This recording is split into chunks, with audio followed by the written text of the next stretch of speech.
Hi, Nay. Nandito na po ako. Ano naman dun sa social media mo? Nay, mga kaibigan ko lang yun at huwag kang magproblema dahil mga kainuman ko lang yun. Hindi mo yan kaibigan. Nay, mga kaibigan ko yun. Jowa mo yan. Nabustos pa ka ng I love you, babe. Nay, mga kaibigan ko lang yun. Mga kainuman ko lang ha. Nag-iinom ka? Bawal ka magbakla at mag-inom.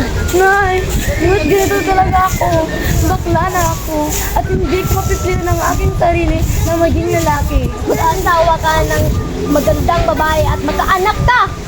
Nay, hindi ko kaya. Hindi mo kaya? Huwag tayo.